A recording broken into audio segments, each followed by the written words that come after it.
DPR minta hasil penyelidikan kematian di Pomlat Kemenlu.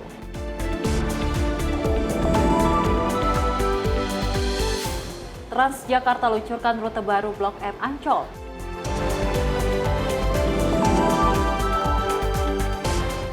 Beras oplosan mengancam hak konsumen.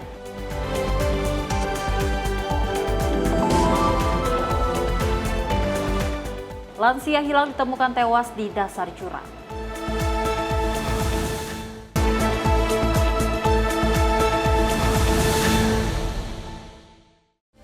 Halo, selamat pagi pemirsa Simpo TV. Selamat pagi Sally. Selamat pagi Festi. Apa kabar pagi hari Luar ini? biasa pagi hari Harus ini. semangat ya, Betul karena sekali. kita berdua akan terus memberikan informasi yang terbaik untuk pemirsa di rumah terkait dengan perpolitikan, ekonomi, dan juga berita hiburan lainnya. Tentunya pemirsa, kami akan menghadirkan informasi seputar peristiwa. Bersama saya Sally Sregar. Dan saya Festi Rahmadi, ini dia Menyapa Indonesia Pagi selengkapnya.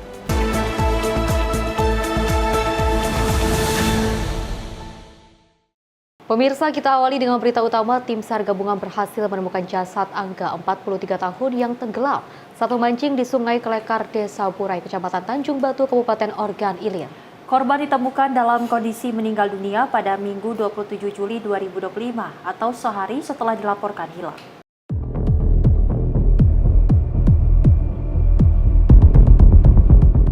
Angga 43 tahun, seorang warga Tanjung Barangan, Kota Palembang yang memiliki hobi memancing, dilaporkan tenggelam di Sungai Kelekar, Desa Burai, Kecamatan Tanjung Batu, Kabupaten Ogan Ilir, Sumatera Selatan. Akhirnya ditemukan tim SAR gabungan pada Minggu 24 Juli 2025. Pada saat pencarian, tim SAR melakukan penyisiran menggunakan perahu karet dan perahu masyarakat, hingga melakukan pencarian dengan penyelaman dan penyebaran informasi kepada masyarakat yang berada di pesisir Sungai Kelekar. Akhirnya sekitar pukul 9.25 waktu Indonesia Barat, korban ditemukan dengan metode penyelaman dalam keadaan meninggal dunia sekitar radius 10 meter dari lokasi awal kejadian. Selanjutnya korban dievakuasi oleh tim SAR gabungan dan dibawa ke RSUD Ogan Ilir guna dilakukan proses lebih lanjut. Tim redaksi Simpo TV melaporkan.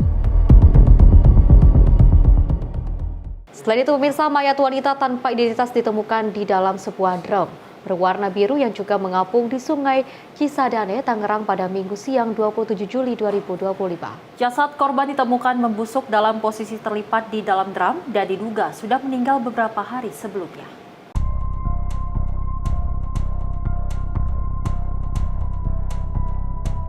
Penemuan mayat ini bermula saat dua pemancing berinisial HP dan AI melihat sebuah drum mencurigakan mengapung di Sungai Cisadane. Saat drum tersebut ditarik ke tepi, keduanya terkejut saat melihat bagian kaki manusia menonjol keluar dari dalam drum. Menurut keterangan Kapolsek Tangerang AKP Suyatno, korban diperkirakan berusia 25 hingga 30 tahun dan sudah meninggal dunia beberapa hari sebelumnya. Jasad ditemukan dalam kondisi membusuk, hanya mengenakan kaos berwarna hitam dan dalam posisi terlipat dengan kepala di bawah dan kaki tertekuk. Jenazah langsung dievakuasi ke RSUD Kabupaten Tangerang untuk keperluan otopsi. Hingga kini polisi masih menyelidiki kasus ini dan mengimbau masyarakat yang merasa kehilangan anggota keluarga untuk melapor ke Polres Tangerang. Dari Jakarta, tim redaksi Simpo TV melaporkan. Sementara itu pemirsa, seorang warga negara asing diamankan usai diduga membawa kabur uang dari sebuah money changer di Jalan Wana Segara, Kuta, Bali. Para warga beramai-ramai mengejar dan menangkap pelaku yang berusaha membawa kabur uang senilai 190 juta rupiah.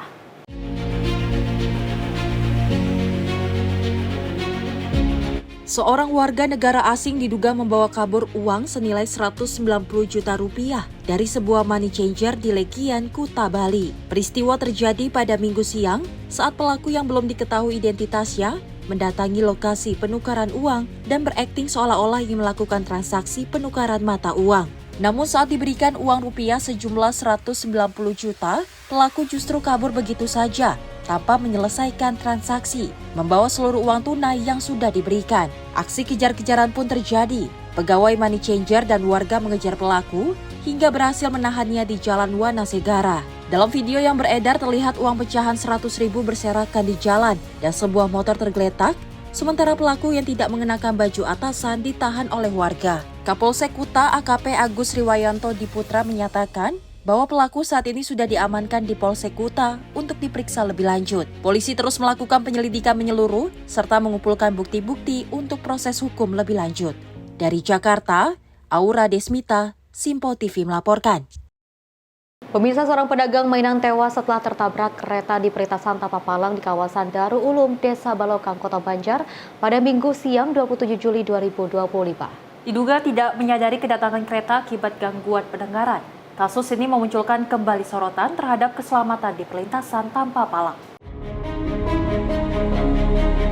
Seorang pedagang lansia meninggal dunia setelah tersambar kereta api. Korban diduga mengalami gangguan pendengaran sehingga tak menyadari kedatangan kereta dan terseret hingga 15 meter saat melintas di perlintasan tanpa palang. Jenazah korban langsung dievakuasi ke RSUD Kota Banjar untuk diproses lebih lanjut. Karena tak dilengkapi palang pengaman, perlintasan ini seringkali memakan korban jiwa. Upaya penjagaan pernah dilakukan oleh warga, namun terhenti karena minimnya dukungan. Dari Jakarta, Natania, Simpo TV melaporkan. Pemirsa, tim SAR gabungan berhasil mengevakuasi 2 pendaki Gunung Puntang dalam keadaan selamat pada 27 Juli 2025. Sebelumnya pemirsa, pada pukul 13.55 waktu Indonesia Barat, kantor SAR Bandung menerima laporan adanya 2 orang terjatuh dari puncak mega Gunung Puntang, Dusun Pasir Mulia, Kecamatan Banjaran, Kabupaten Bandung, Jawa Barat. Berespon laporan adanya 2 orang terjatuh, Kepala Kantor SAR Bandung selanjutnya memerintahkan tim rescue untuk menuju ke lokasi kejadian. Berdasarkan informasi yang diterima, kejadian bermula saat korban atas nama Reksa, 15 tahun, dan Fahri bersama teman-teman yang melaksanakan pendakian ke Gunung Puntang. Kemudian pada pukul 13.00 waktu Indonesia Barat, saat tiba di puncak mega, kedua korban terjatuh ke jurang. Korban atas nama Fahri berhasil dievakuasi dengan kondisi selamat, namun tidak sadarkan diri. Sedangkan Reksa saat itu belum bisa dievakuasi karena kendala visibilitas akibat kabut yang tebal. Berdasarkan informasi dari pelaksana harian Kepala Seksi Operasi dan Siaga, Mamang Fatmono, pada pukul 15.38 waktu Indonesia Barat, tim SAR gabungan mendapatkan informasi bahwa Reksa Suryalaga, 15 tahun, berhasil ditemukan dalam keadaan selamat dan sedang menuju pos 2 Gunung Puntang. Selanjutnya, tim SAR gabungan membantu pendampingan evakuasi korban untuk turun ke sekretariat PGPI. Saat ditemukan, korban dalam kondisi sadar, mengalami cedera kepala ringan, dislokasi bahu kanan, dan luka ringan di kaki. Selanjutnya, korban dievakuasi dan dibawa ke Rumah Sakit Sartika Asih Muhammad Toha Bandung untuk mendapatkan perawatan lebih lanjut. Tim redaksi Simpo TV melaporkan. Informasi lainnya, pemirsa, Wakil Ketua DPR Dasko menanggapi terkait perkembangan kasus kematian diplomat Kementerian Luar Negeri Arya Daru Pangayunan usai tewas terlilit lakban di kepala. Dan Dasko menyebut bahwa Komisi 3 DPR telah meminta kepolisian dapat melaporkan perkembangan hasil penyelidikan kasus tersebut. Pihak kepolisian saat ini masih mengusut kasus kematian diplomat Kementerian Luar Negeri Arya Daru Pangayunan. Pasalnya, kasus tersebut menjadi tanda tanya usai ditemukan tewas dalam keadaan kepala terlilit lakban. Oleh karena itu, pihak kepolisian masih terus melakukan berbagai upaya gelar perkara untuk menemukan penyebab dari kematian diplomat Kemenlu. Bahkan Komisi 3 DPR juga meminta kepada pihak kepolisian untuk dapat melaporkan hasil penyelidikan kasus kematian tersebut. Saya nggak tahu ya, tapi ini teman-teman di Komisi 3 itu juga sudah meminta laporan kematian perkara kepada kepolisian. Di Jakarta, Fahrizal Dalpariskiano, Simpo TV melaporkan. Ya, Seli dan juga pemirsa, seperti yang kita ketahui dengan adanya kasus kematian dari seorang anggota diplomat Kementerian Luar Negeri seperti itu, ini memang masih menjadikan sebuah teka-teki. Seperti apa sih kejadiannya? Apakah memang ada unsur penyakit kematiannya atau mungkin ada indikasi pembunuhan? Tapi kalau kita lihat memang dari hasil kasus yang terjadi ini kepalanya terlilit oleh lakban. Betul. Pasti ada orang yang mungkin mencelakainya seperti itu ya, tapi alhamdulillah dari Ketua DPR ataupun dari Wakil DPR Dasko juga sempat menanggapi hal tersebut untuk terus diusut dengan tuntas agar hal serupa tidak terjadi kembali. Betul, memang dari Komisi 3 DPR telah meminta kepada pihak kepolisian untuk meminta bagaimana perkembangan dari penyelidikan kasus kematian tersebut, karena memang kita ketahui kematian dari diplomat muda dari Kementerian Luar Negeri cukup menarik perhatian dari publik, dan kita berharap bahwasanya memang dari pihak kepolisian terus melakukan penyelidikan lebih lanjut agar nantinya kita tahu apa penyebab dari kematian tersebut. Betul, pastinya. tentunya juga besar harapan kami terkait dengan adanya kasus seperti ini tidak terjadi lagi, dan mudah-mudahan ini bisa diselesaikan dengan seterang-terangnya mungkin seperti itu ya, agar masyarakat juga tidak menerka-nerka seperti apa kejadian ini. Dan kita beralih ke informasi lainnya, pemirsa. Wakil Ketua DPR Dasko memastikan bahwa pemerintah melalui Kementerian Luar Negeri juga telah melakukan komunikasi kepada 15 WNI yang berada di perbatasan konflik Thailand dan Kamboja. Dan Dasko berharap keadaan di perbatasan dapat segera membaik, terlebih negara Kamboja sepakat untuk melakukan gencatan senjata dengan Thailand. Konflik yang terjadi antara Thailand dengan Kamboja menimbulkan kekhawatiran terhadap keselamatan dan keamanan para WNI yang berada di perbatasan. Wakil Ketua DPR Dasko mengungkapkan bahwa pemerintah telah melakukan komunikasi dengan WNI yang berada di wilayah tersebut melalui Kementerian Luar Negeri. Dasko mengatakan pemerintah kini masih melihat perkembangan konflik kedua negara tersebut sebelum nantinya dilakukan evakuasi WNI. Pasalnya negara Kamboja bersepakat untuk gencatan senjata dengan Thailand usai Amerika Serikat dan Malaysia menyerukan perdamaian. Ya, kami sudah minta kepada Kementerian Luar Negeri untuk berkomunikasi kepada warga negara kita di sana, dan kita juga sudah mendapatkan informasi bahwa sudah ada dari Kementerian Luar Negeri yang melakukan komunikasi. Kita lihat perkembangannya. Kalau keadaannya membaik dan kita juga tahu bahwa ada kunjungan dari pihak Kamboja untuk senjata, kita harapkan bahwa keadaan di sana lebih baik sehingga tindakan-tindakan lebih lanjut mungkin tidak perlu dilakukan. Dari Jakarta, Fahrizal Davarskiano, Simpo TV melaporkan. Dari Menteri Sekretaris Negara Prasetyo Hadi memastikan bahwa pemerintah berkomitmen untuk melindungi data pribadi warga negara Indonesia. Pemerintah Indonesia hanya memberikan akses perusahaan dari Amerika Serikat untuk mengambil data identitas WNI yang menggunakan platform milik Amerika Serikat. Data pribadi warga negara Indonesia dipastikan tidak akan diserahkan kepada pemerintah Amerika Serikat sebagai bagian dari kesepakatan tarif impor yang ditempuh kedua negara. Menteri Sekretaris Negara Prasetyo Hadi menegaskan hal ini untuk meluruskan pemaknaan kabar yang beredar di masyarakat terkait salah satu komitmen yang diambil Indonesia dalam kesepakatan tarif impor, yakni memberikan kepastian terkait pemindahan data pribadi ke Amerika Serikat yang dijelaskan dalam keterangan resmi yang dikeluarkan Gedung Putih pada Rabu 23 Juli 2025. Menurut Prasetyo, ada beberapa platform milik perusahaan Amerika Serikat memberikan ketentuan agar masyarakat pengguna memasukkan data dan identitas. Dengan kesepakatan tarif impor ini, lanjutnya pemerintah Amerika Serikat justru ingin memastikan bahwa data-data tersebut aman dan tidak disalahgunakan untuk berbagai kepentingan. Jadi pemaknaannya yang tidak benar, jadi bukan berarti kita itu akan menyerahkan data-data, apalagi data-data pribadi dari masyarakat Indonesia ke pihak sana, tidak gitu. Tapi kan kemudian ada beberapa platform yang memang itu dimiliki oleh perusahaan-perusahaan dari Amerika yang di situ ada ketentuan-ketentuan untuk memasukkan data-data atau identitas-identitas. Nah, justru disitulah kerjasama kita itu adalah untuk memastikan bahwa data-data tersebut ya, aman dan tidak boleh dipergunakan untuk hal-hal yang tidak semestinya. Jadi pemaknaannya itu di situ, bukan kok kemudian pemerintah Indonesia menyerahkan data-data tersebut kepada pemerintah negara lain. Tidak begitu. Sekedar informasi, Presiden Amerika Serikat Donald Trump mengumumkan poin penting dalam kesepakatan tarif impor yang disepakati dengan pemerintah Indonesia. Salah satunya menyebut soal pemindahan data pribadi yang diatur dalam poin terkait penghapusan hambatan untuk perdagangan digital. Dari Jakarta, Dio Malau, Simpo TV melaporkan. Sempat viral di media sosial seorang juru parkir liar yang meminta uang dengan cara paksa kepada sejumlah muda-mudi di kawasan Bundaran HI Menteng, Jakarta Pusat akhirnya berhasil diringkus oleh polisi. Pelaku yang merupakan seorang pengangguran ditangkap tanpa perlawanan di rumahnya di kawasan Tanah Abang, Jakarta Pusat.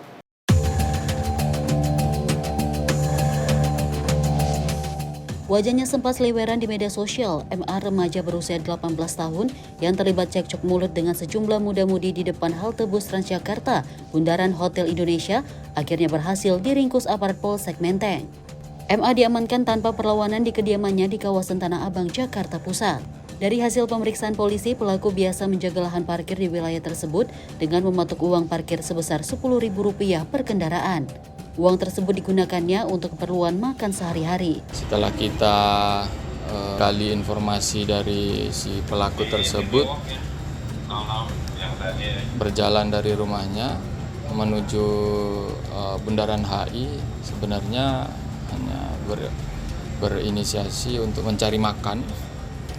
Lanjut untuk ke tepatnya di depan Plaza Indonesia, melihat ada 4 sepeda motor yang terparkir, kemudian meminta uang kepada si pengendara. Selanjutnya terjadi cekcok pada si pengendara, terutama pengendara wanita, dan dengan secara spontan ya udah memberikan duit sebesar 20.000 rupiah. Selanjutnya duit tersebut dibelanjakan untuk makan. Dari setiap parkir itu mungkin 10.000 satu kendaraan. Namun pelaku justru mengaku hanya mematok uang Rp5.000 per kendaraan. Keributan dengan sejumlah muda-mudi yang viral di media sosial dikarenakan muda-mudi tersebut tak terima ketika pelaku meminta uang parkir sebesar Rp20.000 untuk 4 sepeda motor. Terjun menjadi jukir liar terpaksa dilakukan pelaku karena belum memiliki pekerjaan alias pengangguran. Buat pribadi sendiri bang. Berapa lu sehari dapat? Kalau itu 10.000 tuh saya notok satu motor 5.000 pak. Jadi itu yang seorang itu kan ada 4 motor. Jadi itu yang 2 seorang itu kan bersekelompok. 2 motor itu ngasih jeban, 2 motor lagi ngasih jeban. Jadi itu total motor ngasih 20.000 pak. Maksudnya dalam setiap hari kalau nggak ada dalam setiap hari dalam pak. setiap transaksi lu di situ minta duit itu berapa yang bisa lu hasilkan uang itu? Nggak setiap hari juga pak, jarang-jarang juga. Iya berapa? Umumnya berapa? Umumnya berapa? 200.000 kah, 300.000 sehari? Nggak ada. Oh, berarti sudah Iya. Biasa di situ. Jarang-jarang juga om. Jarang-jarang. Iya. Apa nggak ada pekerjaan lain selain Itu nggak ada pekerjaan lain, menganggur doang. Lantaran tidak ada tuntutan yang diajukan dari para korban, pelaku akhirnya diserahkan polisi ke dinas sosial untuk selanjutnya dibawa ke Panti Sosial Kedoya Jakarta Barat untuk diberikan pembinaan. Sebelumnya, viral di media sosial sejumlah para muda-mudi terlibat cekcok mulut dengan pelaku lantaran tak terima diminta uang parkir Rp20.000. Mereka yang baru tiba dari Bogor, Jawa Barat kesal lantaran pelaku meminta uang dengan paksa karena beralasan akan kembali pulang ke rumah. Dari Jakarta, Dio Malau, Sinpo TV melaporkan.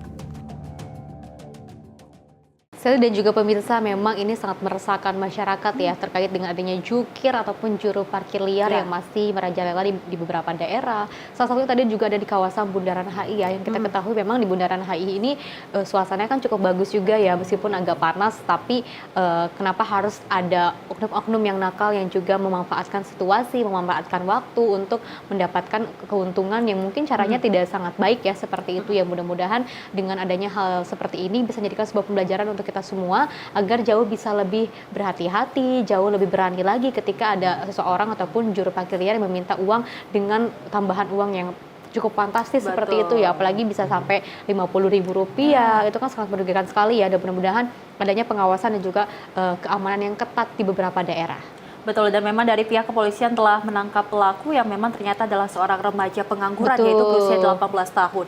Kita berharap bahwa memang dari jukir-jukir ini bisa diberantas oleh pihak kepolisian karena memang meresahkan. Terlebih kita ketahui ternyata korban ini diminta oleh pelaku sebesar 10.000 dengan kendaraan bermotor. Kita berharap bahwasanya memang nantinya jukir bisa diberantas, Jakarta juga bisa bebas dari jukir.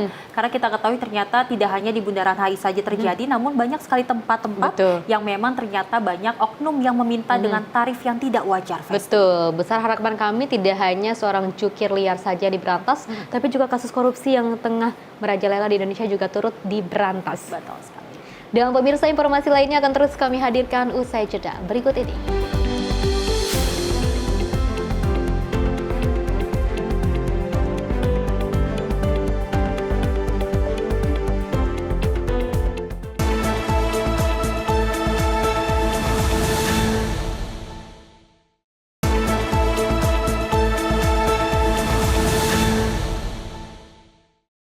Masih bersama kami pemirsa dalam Menyapa Indonesia Pagi. Informasi kita lanjutkan, di mana Presiden Prabowo Subianto melakukan pertemuan khusus dengan 82 profesional muda di kediamannya di Hambalang, Kabupaten Bogor, Jawa Barat pada 26 Juli 2025. Pertemuan ini merupakan bagian dari program beasiswa kepemimpinan ekonomi dan bisnis yang digagas oleh Presiden Prabowo Subianto untuk melahirkan pemimpin baru di bidang bisnis dan juga ekonomi. Presiden Prabowo Subianto menggelar pertemuan dengan 82 profesional muda di kediaman pribadinya di Hambalang, Kabupaten Bogor, Jawa Barat pada Sabtu pagi 26 Juli 2025. Pertemuan yang berlangsung selama 5 jam ini diunggah dalam akun Instagram @sekretariat.kabinet. Para profesional muda tersebut merupakan lulusan berbagai universitas terkemuka di dalam dan luar negeri yang tergabung dalam program Presidential Fellowship in Economics and Business Leadership. Program ini digagas langsung oleh Presiden Prabowo dan diseleksi ketat oleh Kementerian Pendidikan Tinggi, Sains dan Teknologi. Dalam pertemuan itu, Presiden Prabowo mendengarkan paparan, melakukan tanya jawab, dan bertukar pandangan mengenai perkembangan ilmu pengetahuan, teknologi, serta dunia bisnis dan ekonomi global. Program ini diharapkan melahirkan pemimpin baru yang akan mengisi posisi strategis di sektor bisnis dan ekonomi Indonesia. Tim redaksi Sinpo TV melaporkan. Selain itu, dari Wakil Ketua DPR Dasko mendorong Badan Gizi Nasional untuk melakukan supervisi dalam pelaksanaan makan bergizi gratis. Dan Dasko menyebut tenaga supervisi di lapangan ini untuk mengecek kualitas makanan dengan teliti. Wakil Ketua DPR Dasko mengatakan bahwa saat ini Badan Gizi Nasional sudah mempunyai sistem baru dalam supervisi yang dimilikinya.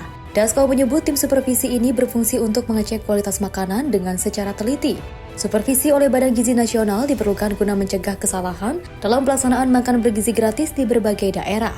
Oleh karena itu, dirinya berharap dengan adanya ritme supervisi yang baru, kejadian keracunan agar tidak terulang kembali. Ya, kami minta kepada, kan kita lihat bahwa kita tahu bahwa BGN itu juga mempunyai sistem baru dalam hal supervisi.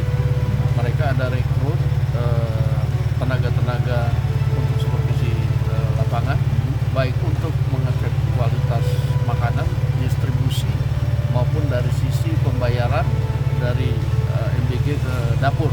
Nah, sehingga kita harapkan bahwa kejadian-kejadian yang seperti itu tidak terulang. Dari Jakarta, Fahrizal Dafarizkiano, Simpo TV melaporkan. Dari Menteri Sekretaris Negara Prasetyo Hadi memastikan upacara HUT ke-80 RI akan mengundang para pejabat, termasuk mantan Presiden dan juga Wakil Presiden. Mensesnek mengaku sudah memberikan undangan secara informal. Menteri Sekretaris Negara Prasetyo Hadi mengatakan belum ada konfirmasi secara resmi karena undangan masih berproses. Namun secara informal, menurut Prasetyo, para mantan Presiden dan Wakil Presiden berkenan hadir.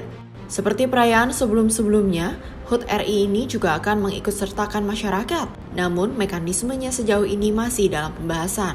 Tentu, ya, kalau undangan presiden-presiden yang sudah purna, wakil presiden yang sudah purna beserta dengan keluarga seperti biasa, pasti insya Allah akan diundang. Konfirmasi lengkap belum karena semuanya sedang berproses. Kalau komunikasi secara informal, saya sendiri sebagai Menteri Sekretaris Negara beberapa waktu yang lalu silaturahmi dengan presiden-presiden yang sudah purna, wakil presiden yang sudah purna, dan juga secara lisan kami sudah menyampaikan undangan, dan secara lisan juga beliau-beliau insya Allah jika tidak ada halangan akan berkenan hadir. Adapun mekanisme dan pelaksanaan perayaan HUT ke-80 saat ini masih berproses. Prasetyo akan mengungkap secara resmi ke publik jika sudah selesai. Dari Jakarta, Dio Malau, Sinpo TV melaporkan. Tidak terasa saja dan juga pemirsa, kita akan sama-sama menyaksikan dan juga merayakan terkait dengan HUT ke-80 Republik Indonesia. Seperti itu ya, pastinya juga banyak sekali perubahan yang akan kita lakukan, terus juga inovasi-inovasi terbaik, apalagi dari Presiden Prabowo Subianto telah menyiapkan logo baru yang banyak sekali maknanya, banyak sekali isinya, seperti itu ya. Tentunya juga ini bisa menumbuhkan semangat kita juga ya untuk melihat bagaimana perjuangan para pendahulu seperti itu ya. Dan kalau kita melihat memang Ini sudah ada undangan-undangan yang secara formal seperti itu ya kepada mantan presiden dan juga wakil presiden, pastinya ini juga harus diundang seperti itu ya. Ini untuk mengenang masa-masa ketika menjabat sebagai Presiden Republik Indonesia, dan mudah-mudahan kemerdekaan Indonesia dan juga Indonesia ke depannya bisa jauh lebih baik lagi, bisa lebih damai lagi, dan bisa jauh lebih menaikkan pertumbuhan ekonomi yang jauh lebih tinggi. Betul, dengan perayaan HUT ke-80 ini menjadi ajang bagaimana pemimpin Indonesia ini bersatu, menyuarakan bagaimana nantinya Indonesia bisa maju ke depannya. Karena memang kita ketahui di HUT ke-80 ini adalah kali pertama sebagai Prabowo Subianto ini menjabat sebagai Presiden Indonesia pastinya. Kita berharap bahwasanya ada perubahan ke depannya, terlebih banyak sekali mata dunia menyoroti bagaimana gaya kepemimpinan dari seorang Presiden Prabowo Subianto terkait dengan berbagai program yang memang sudah dijalankan oleh Prabowo Subianto. Kita berharap nantinya 17 Agustus dapat dirayakan dengan gembira oleh masyarakat Indonesia. Dan juga sukacita. Dan kita beralih ke informasi lainnya, pemirsa, pimpinan DPR menyambut baik tindakan Perdana Menteri Malaysia Anwar Ibrahim yang akan memfasilitasi pertemuan pimpinan Thailand dan Kamboja untuk membahas perundingan gencatan senjata. Menurutnya pemirsa, persaudaraan negara-negara ASEAN sangat kuat sehingga diharapkan tidak ada terjadi lagi konflik antar negara. Konflik bersenjata di perbatasan antara Thailand dan Kamboja kini telah memburuk hingga menewaskan beberapa orang. Konflik tersebut membuat beberapa negara ikut serta dalam menyerukan perdamaian, salah satunya Presiden Amerika Serikat Donald Trump. Tidak hanya itu saja, Perdana Menteri Malaysia Anwar Ibrahim juga memfasilitasi pertemuan kedua negara untuk membahas perundingan gencatan senjata. Hal ini disambut baik langsung oleh pimpinan DPR RI Dasko. Parlemen Indonesia menyerukan agar negara kawasan ASEAN tidak lagi terjadi konflik. Dasko menilai persaudaraan negara-negara ASEAN sangat kuat dan memiliki hubungan baik antar negara. Ya, kita harapkan di kawasan ASEAN ini kan tidak terjadi sesuatu yang lebih mengkhawatirkan. Karena persaudaraan ASEAN ini kan sesungguhnya kuat. Nah, sehingga inisiasi dari Perdana Menteri Malaysia untuk mempertemukan Thailand dan Kamboja itu patut kita apresiasi. Demikian. Dari Jakarta, Fahrizal Davarizkiano, Simpo TV melaporkan. Pemirsa, sebuah pesawat Boeing 737 MAX 8 milik Amerika Airlines gagal lepas landas di Bandara Internasional Denver, Amerika Serikat pada Sabtu 26 Juli 2025. Insiden tersebut terjadi setelah salah satu roda pesawat terbakar saat pesawat mulai melaju di landasan.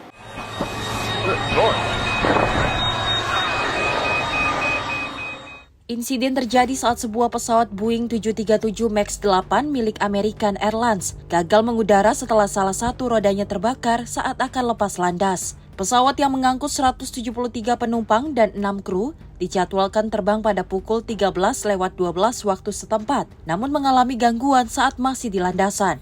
Diduga api muncul akibat kombinasi ban yang pecah dan penurunan kecepatan ketika mengerem.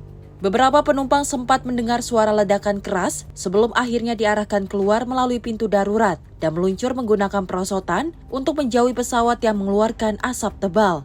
Seluruh penumpang dan kru dilaporkan selamat, namun satu orang penumpang mengalami luka ringan dan langsung mendapatkan penanganan medis. Selain itu, pesawat dihentikan sementara operasionalnya dan sedang menjalani pemeriksaan oleh tim perawatan maskapai. Dari Jakarta, tim redaksi Simpo TV melaporkan. Informasi lainnya, pemirsa, isu peredaran beras oplosan di pasaran belakangan ini kian meresahkan masyarakat. Dari Menteri Pertanian Andi Amran Sulaiman mengungkapkan bahwa praktik curang ini tidak hanya menipu dari sisi kualitas, tetapi juga kuantitas dan juga label. Berikut informasinya untuk Anda.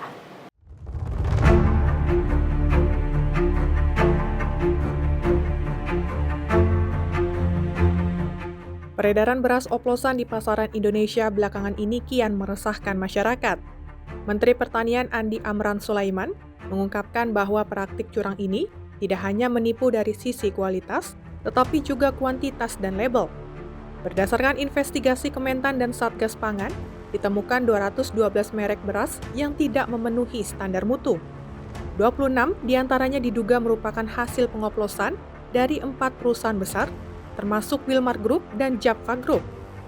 Temuan ini sontak menimbulkan kekhawatiran publik, khususnya mereka yang terlanjur mengkonsumsi beras tersebut. Praktik curang dalam perdagangan beras kini terbongkar usai laporan dari Menteri Pertanian Andi Amran kepada pihak kepolisian saat tengah melakukan inspeksi mendadak atau sidak di beberapa pasar. Dugaan beras oplosan ini juga ditemukan tersebar di 10 provinsi di Indonesia. Mengaku menjual beras premium, Namun faktanya di lapangan ini menunjukkan sebaliknya. Kualitas yang tidak sesuai dengan standar, harga yang melebihi batas eceran tertinggi atau HET, dan juga berat dari kemasan ini tentunya juga terlihat tidak utuh. Saya Jihan Nabila akan membawa pemirsa Sinpo TV untuk mengulas sedikit mengenai beras oplosan dan seberapa besar dampak bagi para konsumen dan juga bagi para pedagang beras di pasar.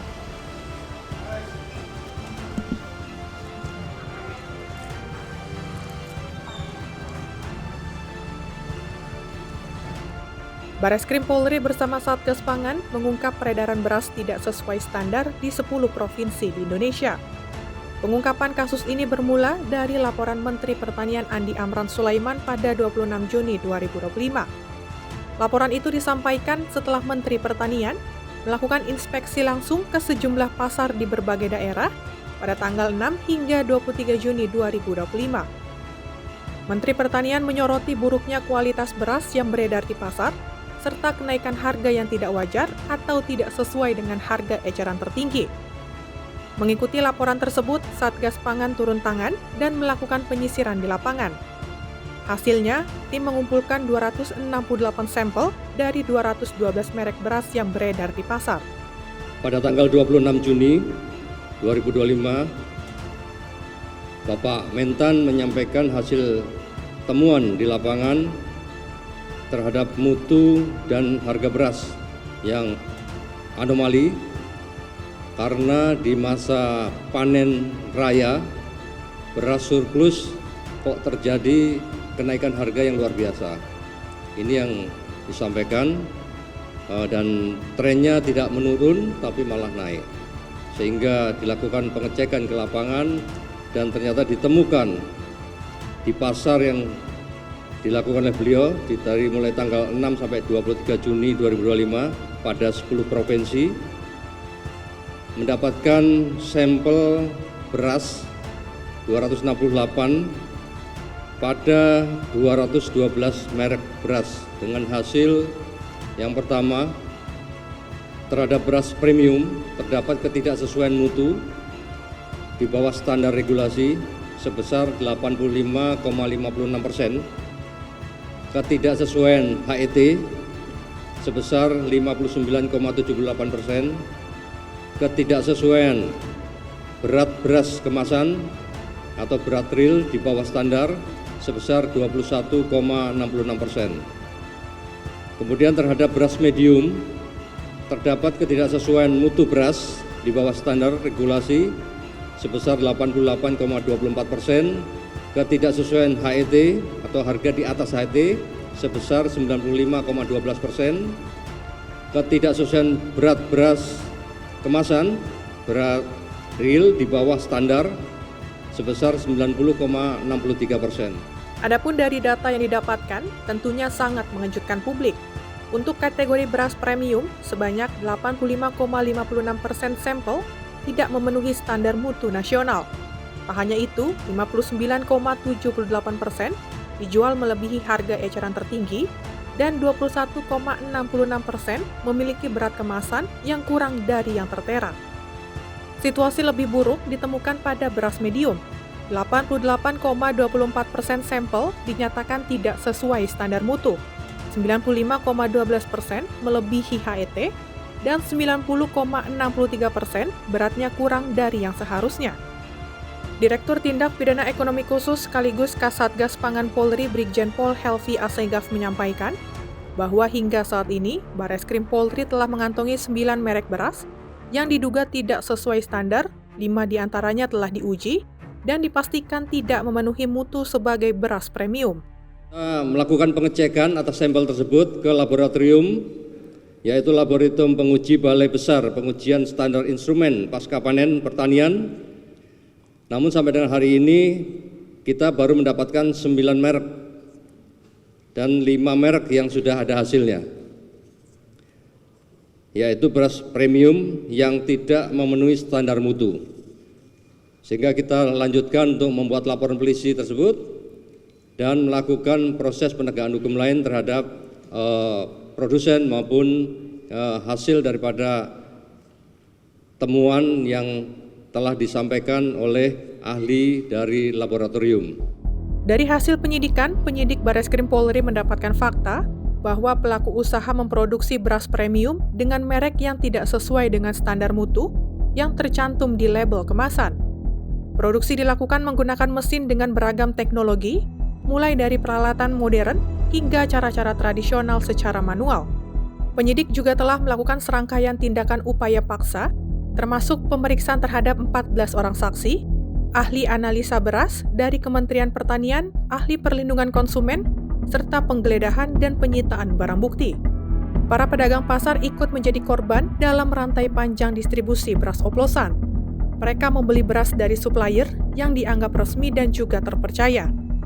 Tanpa disadari, beras yang masuk ke lapak-lapak ini sudah tercampur dengan kualitas rendah dan dikemas dengan label premium. Sejumlah pedagang pun mengaku dirugikan secara moral dan ekonomi, namun tak punya pilihan selain menerima pasokan yang sudah datang. Kalau untuk orang ini ya dampaknya pasti merugikan lah. Orang mereka berasnya beli beras mungkin yang kualitas bagus, cuman sama mereka dioplos sama beras yang jelek. Kalau bisa sih dihukum seberat-beratnya karena itu sangat-sangat merugikan. Nggak cuman merugikan buat kayak konsumen kayak ini. Efek dari itu kan beras nggak kira-kira sekarang. Dari dulu yang saya beli cuman harga 500 mungkin per 50 kilo harga 1 jutaan kan per kuintalnya, sekarang udah nyampe berapa itu? 14 sampai 15 per kuintalnya. Ya kalau saya harap ke pemerintah untuk nindak tegas sih, jangan pandang bulu ya udah gitu loh. Hukum ya sesuai sama undang-undang yang berlaku lah. Bagi masyarakat, isu beras oplosan ini bukan sekedar masalah kualitas produk. Ini adalah soal kejujuran dan keamanan pangan yang dikonsumsi setiap hari.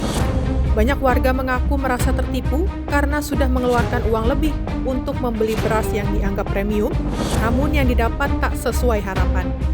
Beras oplosan adalah campuran beras dari beberapa jenis atau kualitas berbeda yang kemudian dijual dengan label beras premium atau medium, namun tidak sesuai dengan isi sebenarnya. Bagi masyarakat tentunya merasa kecewa, bukan saja merasa dirugikan secara ekonomi, tapi juga tak lagi percaya dengan label yang tertera di kemasan. Kecewa gitu, kenapa misalnya mau mengadakan ya kalau beras bagus ya bagus, kalau jelek ya jelek gitu loh. Ketidaksesuaian mutu beras yang ditemukan di pasar baik dari segi kualitas yang tidak memenuhi standar, harga yang melebihi harga eceran tertinggi atau HET, hingga berat kemasan yang seringkali kurang dari yang dicantumkan, tak hanya merugikan secara moral, tetapi juga menimbulkan kerugian finansial yang besar. Kasatgas Pangan Polri Brigjen Pol Helvi Assegaf menyebutkan, potensi kerugian konsumen akibat praktik ini diperkirakan mencapai lebih dari 99 triliun rupiah setiap tahun. Suatu angka yang menggambarkan betapa besarnya dampak peredaran beras tidak sesuai standar bagi masyarakat Indonesia. Hingga saat ini proses penyidikan masih terus berlanjut dan oknum-oknum di balik peredaran beras oplosan juga masih ditelusuri oleh pihak kepolisian. Namun bagi masyarakat, tindakan preventif lebih diperlukan daripada sekedar penindakan. Masyarakat juga berharap pemerintah bertindak lebih tegas agar kasus beras oplosan ini tidak terulang kembali di masa yang akan datang. Saya Jihan Nabila dan juga juru kamera Mutia Anggiani, Sinpo TV melaporkan.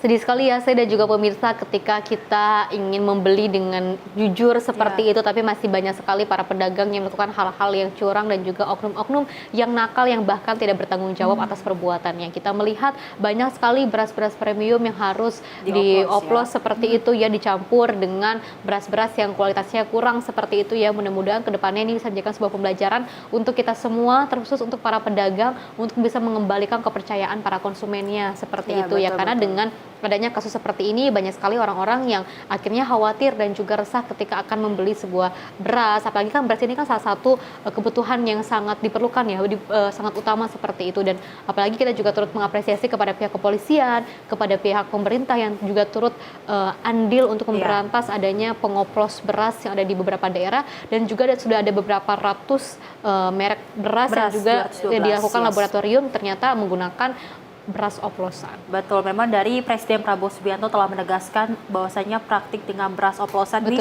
segera ditindak tegas. Karena memang kalau diketahui Prabowo mengungkapkan kerugian yang dialami oleh masyarakat terkait dengan beras oplosan yaitu mencapai 10 triliun per tahun ya, Festi. Ini memang sangat merugikan sekali masyarakat, terlebih dari memang Menteri Pertanian Andi Amran Sulaiman mengatakan bahwasanya memang nantinya ini akan ada tindakan terhadap oknum-oknum ataupun perusahaan yang nakal yang telah mencampur beras premium dengan beras kualitas medium. Kita berharap bahwasanya nantinya ke depan tidak ada lagi beras oplosan karena memang masyarakat ingin sekali adanya kepercayaan antara pedagang dan juga pemerintah agar nantinya tidak ada yang dirugikan terkait dengan beras oplosan tersebut. Harus bisa menjadi pedagang yang menyenangkan seperti itu yang membuat konsumennya senang agar para pedagangnya pun bisa jadi tenang seperti itu ya. Dan pemirsa, informasi lainnya akan terus kami hadirkan usai jeda berikut ini.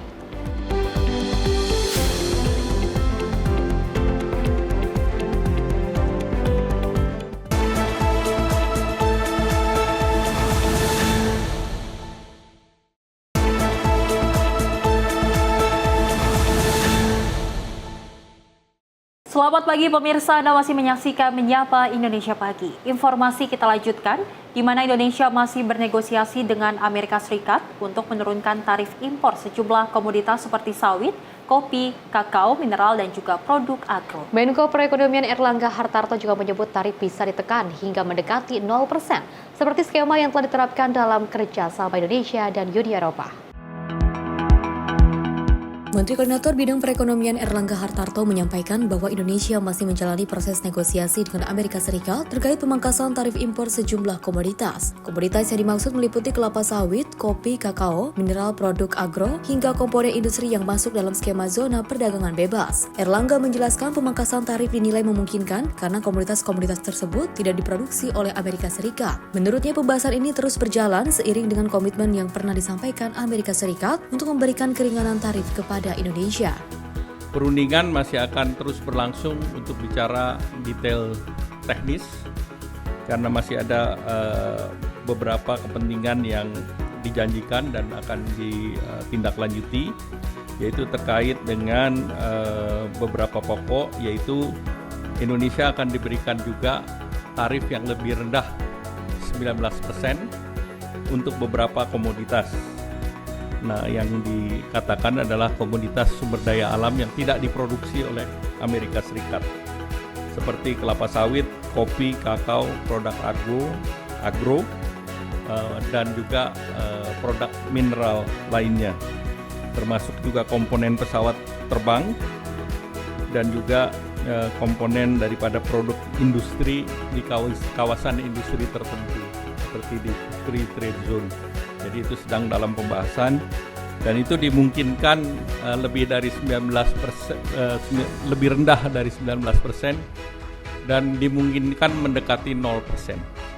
Seperti kita ketahui bersama bahwa Amerika juga melihat bahwa Eropa memberikan kita CPO 0% dalam EU SEPA. Jadi beberapa itu menjadi benchmark. Dalam konferensi pers di Menko Perekonomian, Erlangga menyebut tarif impor atas komoditas itu masih bisa ditekan dari level saat ini yang mencapai 19% bahkan bisa mendekati 0%.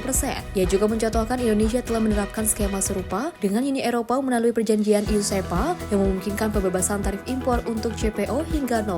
Tim redaksi Simpo TV melaporkan. Dari Menteri Sekretaris Negara Prasetyo Hadi memastikan bahwa pemerintah berkomitmen untuk melindungi data pribadi warga negara Indonesia. Pemerintah Indonesia hanya memberikan akses perusahaan dari Amerika Serikat untuk mengambil data identitas WNI yang menggunakan platform milik Amerika Serikat. Data pribadi warga negara Indonesia dipastikan tidak akan diserahkan kepada pemerintah Amerika Serikat sebagai bagian dari kesepakatan tarif impor yang ditempuh kedua negara. Menteri Sekretaris Negara Prasetyo Hadi menegaskan hal ini untuk meluruskan pemaknaan kabar yang beredar di masyarakat terkait salah satu komitmen yang diambil Indonesia dalam kesepakatan tarif impor, yakni memberikan kepastian terkait pemindahan data pribadi ke Amerika Serikat yang dijelaskan dalam keterangan resmi yang dikeluarkan Gedung Putih pada Rabu 23 Juli 2025. Menurut Prasetyo, ada beberapa platform milik perusahaan Amerika Serikat memberikan ketentuan agar masyarakat pengguna memasukkan data dan identitas. Dengan kesepakatan tarif impor ini, lanjutnya pemerintah Amerika Serikat justru ingin memastikan bahwa data-data tersebut aman dan tidak disalahgunakan untuk berbagai kepentingan. Jadi pemaknaannya yang tidak benar, jadi bukan berarti kita itu akan menyerahkan data-data, apalagi data-data pribadi dari masyarakat Indonesia ke pihak sana, tidak gitu. Tapi kan kemudian ada beberapa platform yang memang itu dimiliki oleh perusahaan-perusahaan dari Amerika yang di situ ada ketentuan-ketentuan untuk memasukkan data-data atau identitas-identitas. Nah, justru disitulah kerjasama kita itu adalah untuk memastikan bahwa data-data tersebut ya, aman dan tidak boleh dipergunakan untuk hal-hal yang tidak semestinya. Jadi pemaknaannya itu di situ, bukan kok kemudian pemerintah Indonesia menyerahkan data-data tersebut kepada pemerintah negara lain, tidak begitu. Sekedar informasi, Presiden Amerika Serikat Donald Trump mengumumkan poin penting dalam kesepakatan tarif impor yang disepakati dengan pemerintah Indonesia. Salah satunya menyebut soal pemindahan data pribadi yang diatur dalam poin terkait penghapusan hambatan untuk perdagangan digital. Dari Jakarta, Dio Malau, Simpo TV melaporkan.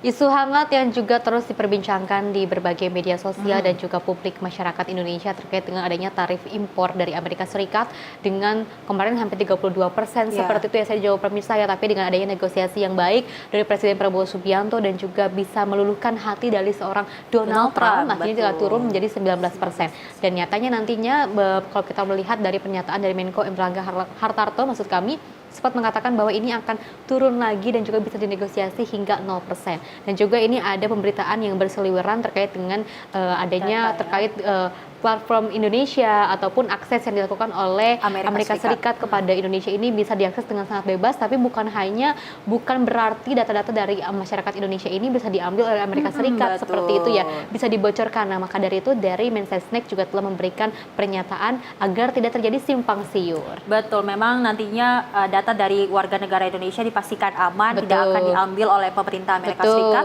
karena memang dalam perjanjian tersebut walaupun memang Amerika Serikat bisa mengakses lebih luas ke Indonesia, namun bukan berarti bisa mengambil data dari warga negara Indonesia. Kita berharap bahwa masyarakat tetap percaya kepada pemerintah, karena nantinya pemerintah akan menjaga keamanan dari data-data warga negara Indonesia. Betul, dan tentunya juga negosiasi yang dilakukan oleh Presiden Prabowo Subianto tidak ada hal-hal yang harus diuntungkan salah satu pihak seperti itu ya, dan tidak ada juga yang harus merelakan hal tersebut seperti itu. Dan pastinya juga ini akan melindungi warga negara Indonesia dengan adanya scamming, terus juga akses yang bisa diakses dengan seluas-luasnya seperti itu, tapi tetap terjaga. Dan kita beralih ke informasi lainnya, pemirsa. Ketua Harian DPP Partai Gerindra Dasko menanggapi usulan Ketua Umum PKB Muhaimin Iskandar agar pemilihan kepala daerah tidak digelar secara langsung hingga gubernur dipilih oleh pemerintah pusat. Dan Dasko mengatakan bahwa berbagai simulasi terkait pemilu maupun pilkada masih dikaji oleh seluruh partai politik. Wakil Ketua DPR sekaligus Ketua Harian DPP Partai Gerindra Dasko mengungkapkan bahwa saat ini simulasi-simulasi tentang pemilu maupun pilkada masih dikaji oleh seluruh partai politik. Hal itu diungkapkannya saat menanggapi usulan dari Ketua Umum Partai PKB Muhaimin Iskandar agar pemilihan kepala daerah tidak digelar secara langsung hingga gubernur dipilih oleh pemerintah pusat. Dasko mengatakan hasil kajian dari masing-masing partai politik akan diputuskan dengan ketentuan aturan pemilu dan pilkada bersama pemerintah dan DPR. Ya, saat ini simulasi tentang pemilu maupun pilkada sudah dilakukan oleh masing-masing partai. Nah, mungkin nanti hasilnya seperti apa, masing-masing partai nanti akan memaparkan apa yang sudah dirancang oleh partai masing-masing, sehingga nanti baru sama-sama kita akan putuskan dengan ketentuan dan aturan yang akan dibuat dalam menghadapi pilkada maupun pemilu. Sebelumnya, Ketua Umum PKB Muhaimin Iskandar mengatakan ada dua hal yang menjadi kesimpulan partainya dalam pengkajian ulang pemilihan kepala daerah secara langsung. Caimin menyebut partainya ingin ada dua pola dalam pemilihan kepala daerah, yakni gubernur dipilih oleh pemerintah pusat, sementara bupati dipilih oleh rakyat melalui DPRD. Dari Jakarta, Farizal Dava Rizkiano, Simpo TV melaporkan. Sempat viral di media sosial seorang juru parkir liar yang meminta uang dengan cara paksa kepada sejumlah muda-mudi di kawasan Bundaran HI Menteng, Jakarta Pusat akhirnya berhasil diringkus oleh polisi. Pelaku yang merupakan seorang pengangguran ditangkap tanpa perlawanan di rumahnya di kawasan Tanah Abang, Jakarta Pusat.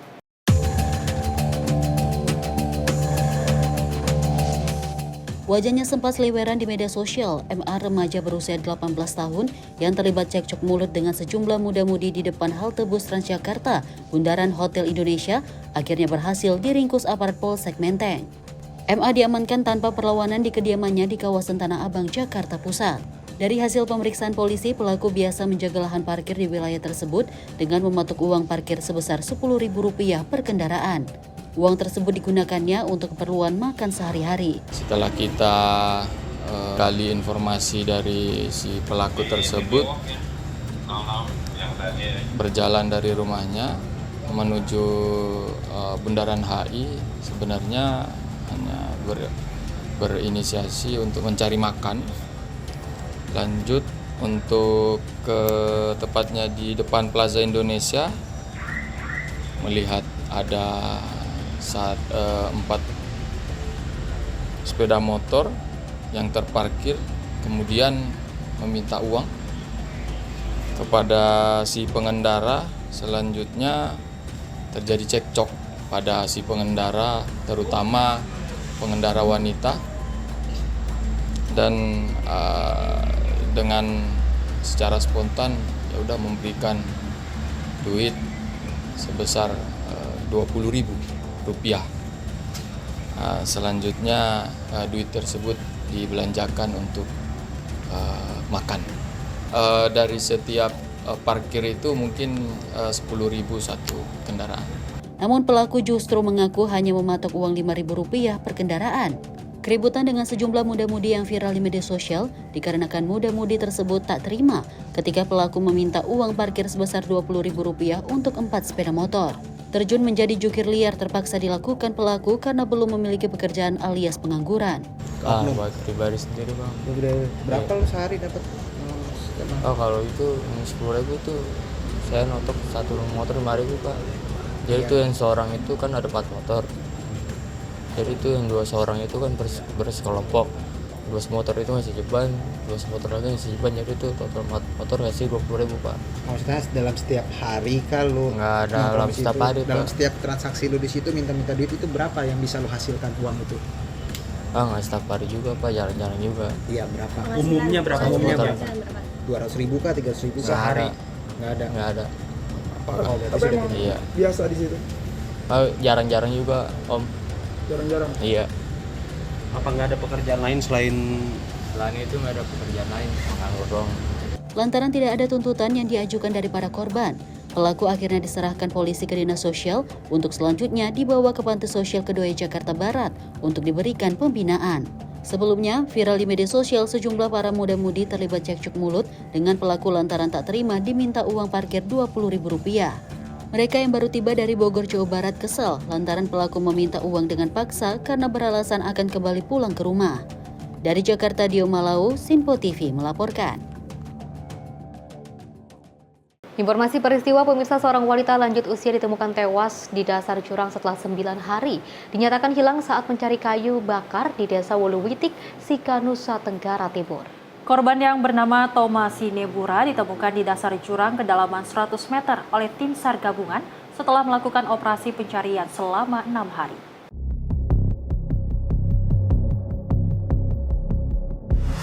Wanita lanjut usia bernama Thomas Sinebura ditemukan tak bernyawa di dasar jurang setelah hilang selama 9 hari sejak Jumat 18 Juli 2025.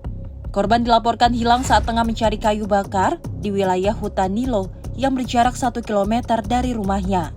Setelah menerima informasi, tim SAR gabungan langsung melakukan operasi pencarian selama 5 hari penuh, namun baru pada hari ke-6, jasad korban ditemukan di dasar jurang dengan kemiringan tajam 70 hingga 80 derajat. Saat ini jenazah Thomas Sinebura telah diserahkan kepada pihak keluarga. Dari Jakarta, Aura Desmita, Simpo TV melaporkan. Memang kita harus hati-hati ya ketika kita berada di pesisir sungai ataupun di kawasan yang memang berbahaya seperti itu ya. Saya dan juga pemirsa ya, banyak sekali pemberitaan di berbagai media sosial terkait banyak sekali orang-orang yang tenggelam hingga meninggal dunia, hingga tewas. Ini akibat adanya kurang hati-hati mungkin seperti itu ya, dan besar harapan mungkin memang tidak ingin ada terjadi seperti itu, tapi namanya takdir, kita juga tidak bisa melangkahi seperti itu ya. Dan kalaupun kita ingin mempunyai hobi untuk berenang atau juga menyusuri sungai atau ingin mencari kayu bakar, alangkah lebih baiknya dilihat dulu ketenangan sungainya seperti itu, karena biasanya air yang tenang itu justru malah membahayakan. Kita harus lebih waspada dan juga harus lebih berhati-hati lagi. Betul, terlebih memang saat ini korbannya yaitu terpaut dengan usia yaitu lansia. Kita berharap bahwa saya juga kepada anak-anak bisa menjaga orang tuanya, walaupun memang lansia ini niatnya untuk mencari kayu bakar ternyata hilang selama 9 hari dan baru ditemukan oleh tim SAR gabungan di hari ke-6 dengan kondisi meninggal dunia. Kita berharap bahwasanya ini menjadi perhatian bagi masyarakat, alangkah baiknya bisa menjaga orang tuanya dengan baik, terlebih dengan umur yang sudah cukup tua. Ini tidak perlu untuk jalan jauh ataupun mencari kayu bakar yang memang sebenarnya bisa dibantu dan bukan tugasnya lagi sebagai seorang lansia. Dan kita beralih ke informasi lainnya, pemirsa. Kapolri Jenderal Polisi Listio Sigit Prabowo meninjau langsung gelaran Bazar Kreasi Bayangkari Nusantara 2025 di Jakarta Convention Center. Bazar ini digelar untuk memperingati Hari Kesatuan Gerak Bayangkari ke-73 sekaligus mendorong pertumbuhan UMKM di Indonesia.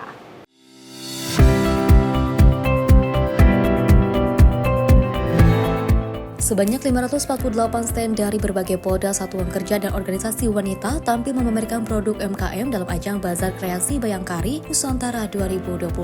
Mengusung tema Sinergi Bayangkari bersama UMKM mendorong kemandirian ekonomi bangsa, dan kegiatan ini menjadi wadah nyata bagi Bayangkari dan pelaku UMKM untuk berkembang bersama. Kapolri Jenderal Listio Sigit Prabowo hadir langsung dan meninjau sejumlah stand seperti milik Polda Sumut, Polda Papua, Baharkam Korlanta, hingga Bareskrim. Tak hanya bazar, acara ini juga diramaikan dengan talk show edukatif, pelatihan skincare, demo masak, hingga workshop dari pengurus Bayangkari daerah. Apresiasi juga disampaikan oleh istri Wakil Presiden Selvi Girwanaka Buming Raka yang menyebutkan Bayangkari sebagai motor penggerak perempuan hebat dan kreatif yang berkontribusi besar dalam membina UMKM di Indonesia. Melalui bazar ini, Bayangkari membuktikan komitmennya dalam mendorong UMKM tumbuh mandiri, berdaya saing, dan juga berkontribusi nyata bagi pembangunan ekonomi bangsa. Dari Jakarta, Simpo TV melaporkan.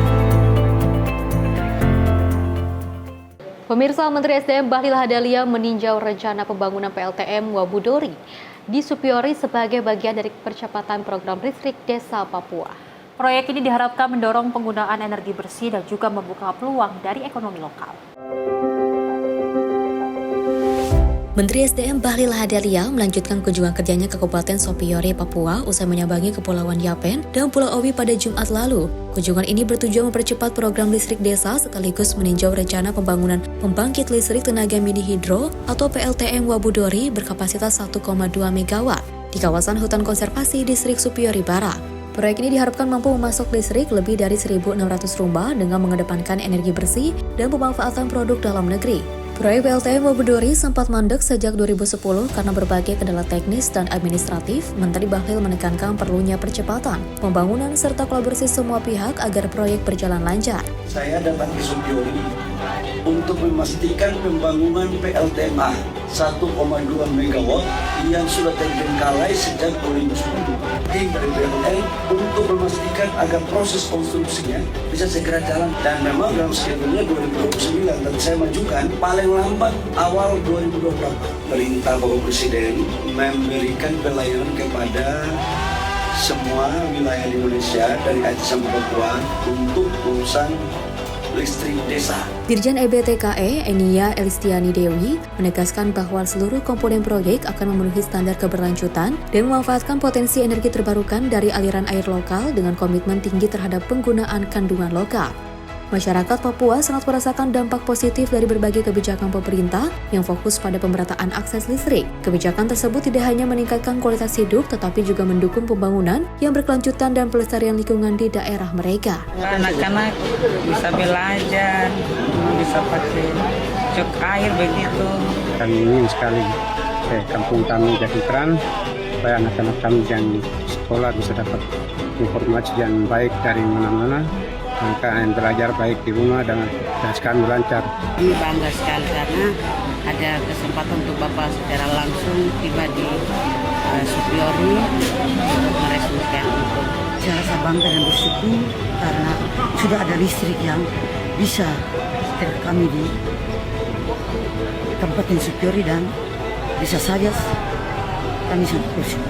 Selain membangun PLTM, Menteri Bahlil Lahadalia juga meminta percepatan penyambungan listrik ke rumah-rumah yang belum teraliri arus meski sudah terhubung jaringan. Ia berharap Papua menjadi percontohan pengembangan energi bersih yang mampu mendorong pertumbuhan ekonomi yang adil dan berkelanjutan. Tim redaksi Simpo TV melaporkan.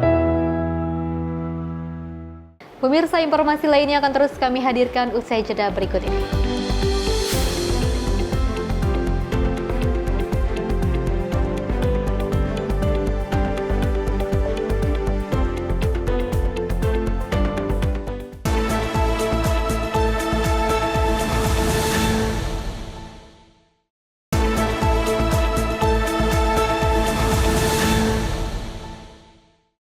Terima kasih pemirsa, Anda masih menyaksikan Menyapa Indonesia Pagi. Informasi kita lanjutkan, di mana Wakil Ketua DPR Dasko menanggapi terkait perkembangan kasus kematian diplomat Kementerian Luar Negeri Arya Daru Pangayunan usai tewas terlilit lakban di kepala. Dasko menyebut bahwa Komisi 3 DPR telah meminta kepolisian dapat melaporkan perkembangan hasil penyidikan kasus tersebut.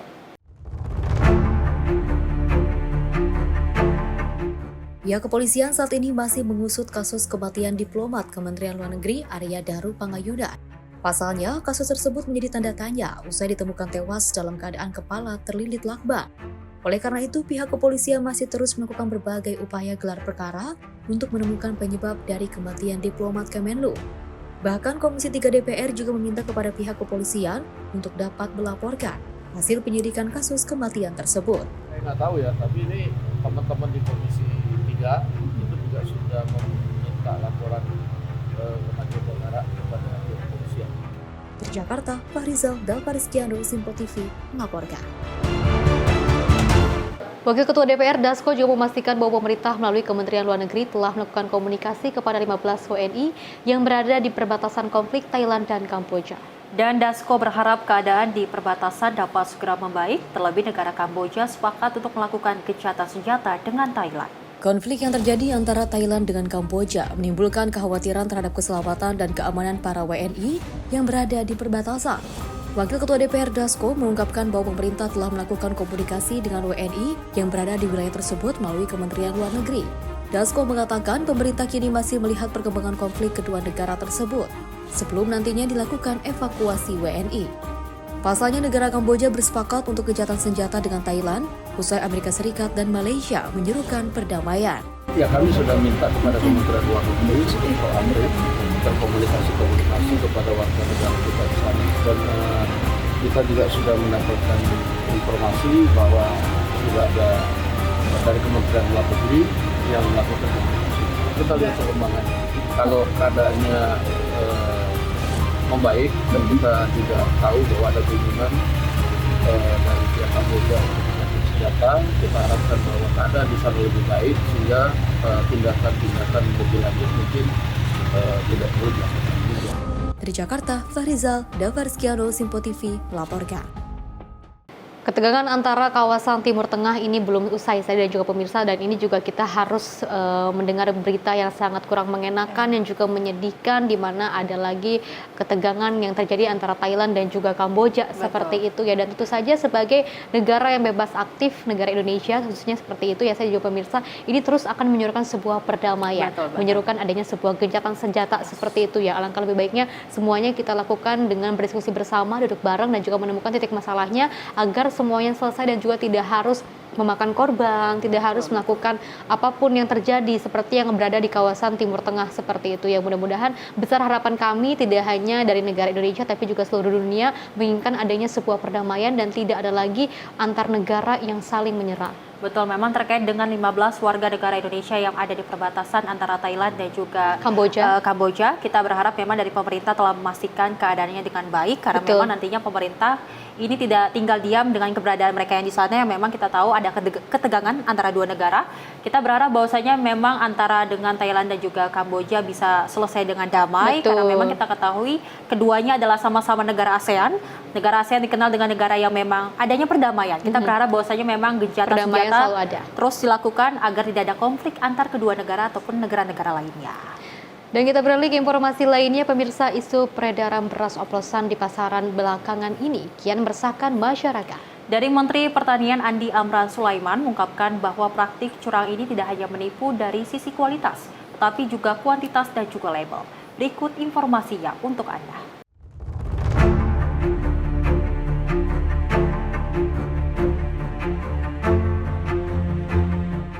Peredaran beras oplosan di pasaran Indonesia belakangan ini kian meresahkan masyarakat. Menteri Pertanian Andi Amran Sulaiman mengungkapkan bahwa praktik curang ini tidak hanya menipu dari sisi kualitas, tetapi juga kuantitas dan label.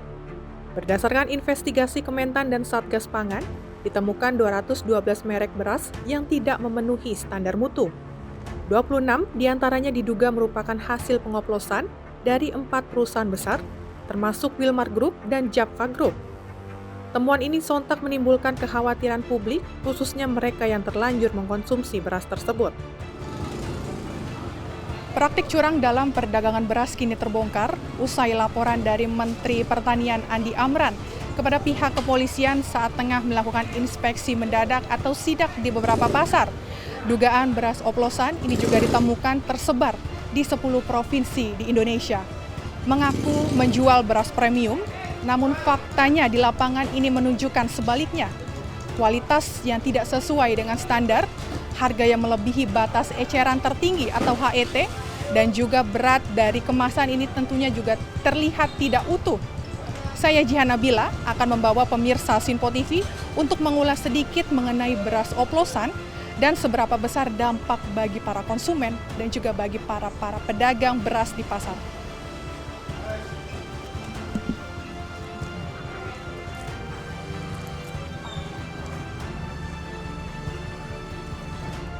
Bareskrim Polri bersama Satgas Pangan mengungkap peredaran beras tidak sesuai standar di 10 provinsi di Indonesia. Pengungkapan kasus ini bermula dari laporan Menteri Pertanian Andi Amran Sulaiman pada 26 Juni 2025. Laporan itu disampaikan setelah Menteri Pertanian melakukan inspeksi langsung ke sejumlah pasar di berbagai daerah pada tanggal 6 hingga 23 Juni 2025. Menteri Pertanian menyoroti buruknya kualitas beras yang beredar di pasar, serta kenaikan harga yang tidak wajar atau tidak sesuai dengan harga eceran tertinggi. Mengikuti laporan tersebut, Satgas Pangan turun tangan dan melakukan penyisiran di lapangan. Hasilnya, tim mengumpulkan 268 sampel dari 212 merek beras yang beredar di pasar. Pada tanggal 26 Juni 2025, Bapak Mentan menyampaikan hasil temuan di lapangan terhadap mutu dan harga beras yang anomali karena di masa panen raya beras surplus kok terjadi kenaikan harga yang luar biasa. Ini yang disampaikan dan trennya tidak menurun tapi malah naik. Sehingga dilakukan pengecekan ke lapangan dan ternyata ditemukan di pasar yang dilakukan oleh beliau dari mulai tanggal 6 sampai 23 Juni 2025 pada 10 provinsi mendapatkan sampel beras 268 pada 212 merek beras dengan hasil yang pertama terhadap beras premium terdapat ketidaksesuaian mutu di bawah standar regulasi sebesar 85,56%. Ketidaksesuaian HET sebesar 59,78%, ketidaksesuaian berat beras kemasan atau berat real di bawah standar sebesar 21,66%. Kemudian terhadap beras medium terdapat ketidaksesuaian mutu beras di bawah standar regulasi sebesar 88,24%. Ketidaksesuaian HET atau harga di atas HET sebesar 95,12%, ketidaksesuaian berat beras kemasan berat real di bawah standar sebesar 90,63%. Adapun dari data yang didapatkan, tentunya sangat mengejutkan publik. Untuk kategori beras premium, sebanyak 85,56% sampel tidak memenuhi standar mutu nasional. Tak hanya itu, 59,78% dijual melebihi harga eceran tertinggi dan 21,66% memiliki berat kemasan yang kurang dari yang tertera. Situasi lebih buruk ditemukan pada beras medium. 88,24% sampel dinyatakan tidak sesuai standar mutu, 95,12% melebihi HET, dan 90,63% beratnya kurang dari yang seharusnya. Direktur Tindak Pidana Ekonomi Khusus sekaligus Kasatgas Pangan Polri Brigjen Pol Helvi Assegaf menyampaikan bahwa hingga saat ini Bareskrim Polri telah mengantongi 9 merek beras yang diduga tidak sesuai standar, 5 diantaranya telah diuji dan dipastikan tidak memenuhi mutu sebagai beras premium. Kita melakukan pengecekan atas sampel tersebut ke laboratorium, yaitu Laboratorium Penguji Balai Besar Pengujian Standar Instrumen Pasca Panen Pertanian. Namun sampai dengan hari ini kita baru mendapatkan 9 merek dan 5 merek yang sudah ada hasilnya, yaitu beras premium yang tidak memenuhi standar mutu. Sehingga kita lanjutkan untuk membuat laporan polisi tersebut dan melakukan proses penegakan hukum lain terhadap produsen maupun hasil daripada temuan yang telah disampaikan oleh ahli dari laboratorium. Dari hasil penyidikan, penyidik Bareskrim Polri mendapatkan fakta bahwa pelaku usaha memproduksi beras premium dengan merek yang tidak sesuai dengan standar mutu yang tercantum di label kemasan. Produksi dilakukan menggunakan mesin dengan beragam teknologi, mulai dari peralatan modern hingga cara-cara tradisional secara manual. Penyidik juga telah melakukan serangkaian tindakan upaya paksa, termasuk pemeriksaan terhadap 14 orang saksi, ahli analisa beras dari Kementerian Pertanian, ahli perlindungan konsumen, serta penggeledahan dan penyitaan barang bukti. Para pedagang pasar ikut menjadi korban dalam rantai panjang distribusi beras oplosan. Mereka membeli beras dari supplier yang dianggap resmi dan juga terpercaya. Tanpa disadari, beras yang masuk ke lapak-lapak ini sudah tercampur dengan kualitas rendah dan dikemas dengan label premium. Sejumlah pedagang pun mengaku dirugikan secara moral dan ekonomi, namun tak punya pilihan selain menerima pasokan yang sudah datang. Kalau untuk orang ini ya dampaknya pasti merugikan lah. Orang mereka berasnya beli beras mungkin yang kualitas bagus, cuman sama mereka dioplos sama beras yang jelek. Kalau bisa sih dihukum seberat-beratnya karena itu sangat-sangat merugikan. Nggak cuman merugikan buat kayak konsumen kayak ini. Efek dari itu kan beras nggak kira-kira sekarang. Dari dulu yang saya beli cuman harga 500 mungkin per 50 kilo harga 1 jutaan kan per kuintalnya, sekarang udah nyampe berapa itu? 14 sampai 15 per kuintalnya. Ya kalau saya harap ke pemerintah untuk nindak tegas sih, jangan pandang bulu kayak udah-udah gitu loh. Hukum ya sesuai sama undang-undang yang berlaku lah. Bagi masyarakat, isu beras oplosan ini bukan sekedar masalah kualitas produk. Ini adalah soal kejujuran dan keamanan pangan yang dikonsumsi setiap hari. Banyak warga mengaku merasa tertipu karena sudah mengeluarkan uang lebih untuk membeli beras yang dianggap premium, namun yang didapat tak sesuai harapan. Beras oplosan adalah campuran beras dari beberapa jenis atau kualitas berbeda yang kemudian dijual dengan label beras premium atau medium, namun tidak sesuai dengan isi sebenarnya.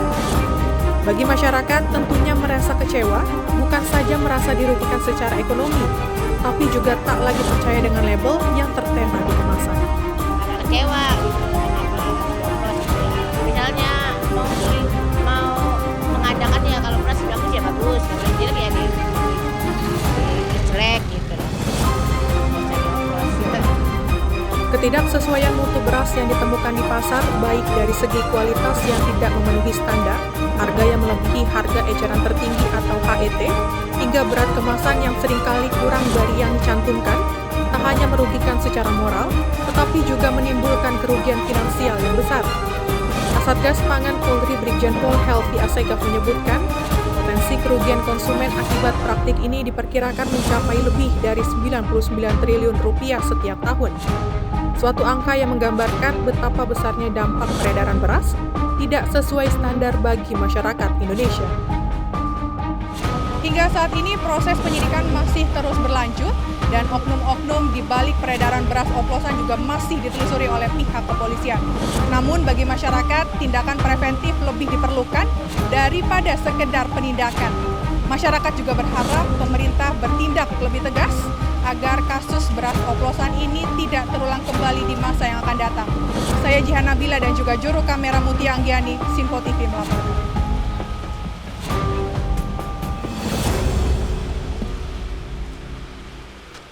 Peristiwa lainnya, pemirsa, tim SAR gabungan berhasil menemukan jasad Angga, 43 tahun yang tenggelam saat memancing di Sungai Kelakar, Desa Burai, Kecamatan Tanjung Batu, Kabupaten Ogan Ilir. Korban ditemukan dalam kondisi meninggal dunia pada Minggu 27 Juli 2025 atau sehari setelah dilaporkan hilang.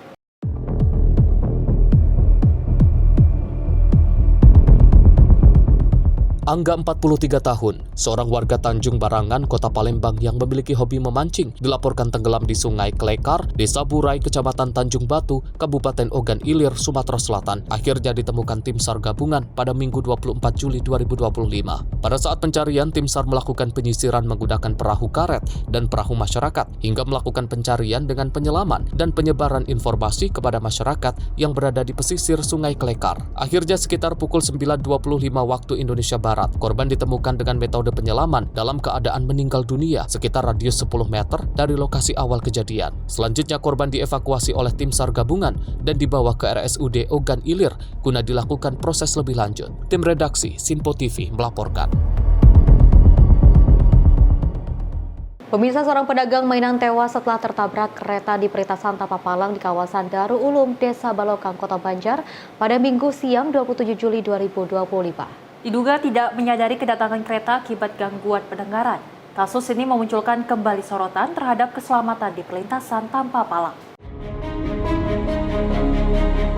Seorang pedagang lansia meninggal dunia setelah tersambar kereta api. Korban diduga mengalami gangguan pendengaran sehingga tak menyadari kedatangan kereta dan terseret hingga 15 meter saat melintas di perlintasan tanpa palang. Jenazah korban langsung dievakuasi ke RSUD Kota Banjar untuk diproses lebih lanjut. Karena tak dilengkapi palang pengaman, perlintasan ini seringkali memakan korban jiwa. Upaya penjagaan pernah dilakukan oleh warga, namun terhenti karena minimnya dukungan. Dari Jakarta, Natania, Sinpo TV melaporkan.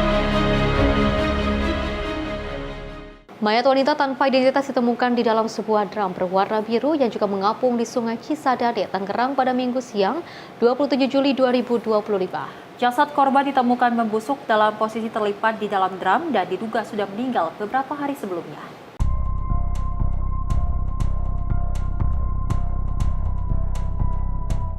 Penemuan mayat ini bermula saat dua pemancing berinisial HP dan AI melihat sebuah drum mencurigakan mengapung di Sungai Cisadane.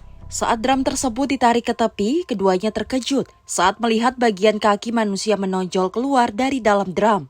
Menurut keterangan Kapolsek Tangerang AKP Suyatno, korban diperkirakan berusia 25 hingga 30 tahun dan sudah meninggal dunia beberapa hari sebelumnya. Jasad ditemukan dalam kondisi membusuk, hanya mengenakan kaos berwarna hitam dan dalam posisi terlipat, dengan kepala di bawah dan kaki tertekuk. Jenazah langsung dievakuasi ke RSUD Kabupaten Tangerang untuk keperluan otopsi. Hingga kini polisi masih menyelidiki kasus ini dan mengimbau masyarakat yang merasa kehilangan anggota keluarga untuk melapor ke Polres Tangerang. Dari Jakarta, tim redaksi Sinpo TV melaporkan. Seorang warga negara asing diamankan usai diduga membawa kabur uang dari sebuah money changer di Jalan Wanasagara, Kuta Bali. Para warga beramai-ramai mengejar dan menangkap pelaku yang berusaha membawa kabur uang senilai 190 juta rupiah.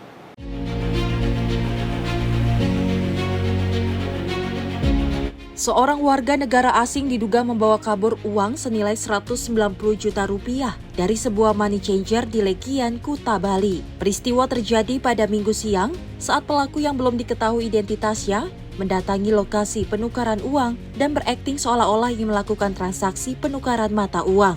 Namun saat diberikan uang rupiah sejumlah 190 juta, pelaku justru kabur begitu saja tanpa menyelesaikan transaksi, membawa seluruh uang tunai yang sudah diberikan. Aksi kejar-kejaran pun terjadi. Pegawai money changer dan warga mengejar pelaku hingga berhasil menahannya di Jalan Wanasegara. Dalam video yang beredar terlihat uang pecahan 100.000 berserakan di jalan dan sebuah motor tergeletak, sementara pelaku yang tidak mengenakan baju atasan ditahan oleh warga. Kapolsek Kuta AKP Agus Riwayanto Diputra menyatakan bahwa pelaku saat ini sudah diamankan di Polsek Kuta untuk diperiksa lebih lanjut. Polisi terus melakukan penyelidikan menyeluruh serta mengumpulkan bukti-bukti untuk proses hukum lebih lanjut.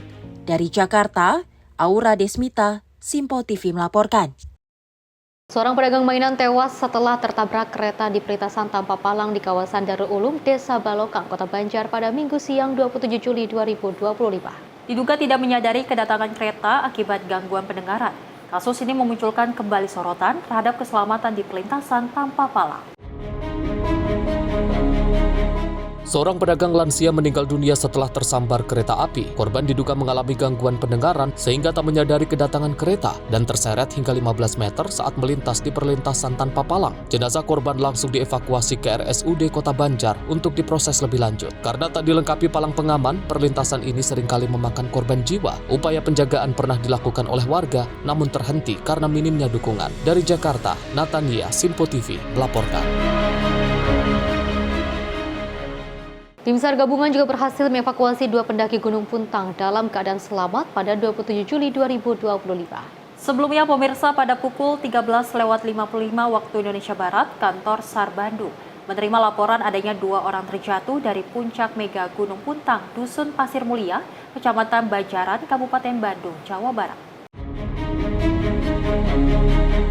Berespon laporan adanya 2 orang terjatuh, Kepala Kantor SAR Bandung selanjutnya memerintahkan tim rescue untuk menuju ke lokasi kejadian. Berdasarkan informasi yang diterima, kejadian bermula saat korban atas nama Reksa, 15 tahun, dan Fahri bersama teman-teman yang melaksanakan pendakian ke Gunung Puntang. Kemudian pada pukul 13.00 waktu Indonesia Barat, saat tiba di puncak mega, kedua korban terjatuh ke jurang. Korban atas nama Fahri berhasil dievakuasi dengan kondisi selamat, namun tidak sadarkan diri. Sedangkan Reksa saat itu belum bisa dievakuasi karena kendala visibilitas akibat kabut yang tebal. Berdasarkan informasi dari pelaksana harian Kepala Seksi Operasi dan Siaga, Mamang Fatmono, pada pukul 15.38 waktu Indonesia Barat, tim SAR gabungan mendapatkan informasi bahwa Reksa Suryalaga, 15 tahun, berhasil ditemukan dalam keadaan selamat dan sedang menuju pos 2 Gunung Puntang. Selanjutnya tim SAR gabungan membantu pendampingan evakuasi korban untuk turun ke sekretariat PGPI. Saat ditemukan, korban dalam kondisi sadar, mengalami cedera kepala ringan, dislokasi bahu kanan, dan luka ringan di kaki. Selanjutnya korban dievakuasi dan dibawa ke Rumah Sakit Sartika Asih Muhammad Toha Bandung untuk mendapatkan perawatan lebih lanjut. Tim redaksi Simpo TV melaporkan.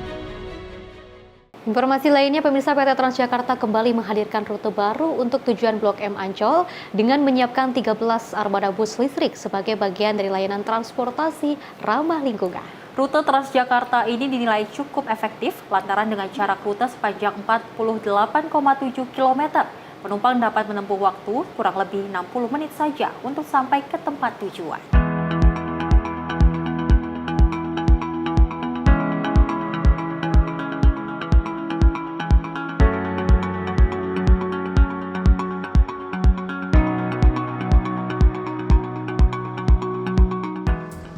Halo pemirsa Simpo TV, PT Transjakarta kembali menambah rute baru, yakni rute dari Blok M hingga Ancol, yang mana peresmian rute ini telah diresmikan oleh Gubernur Jakarta Pramono Anung pada Sabtu 26 Juli 2025 kemarin.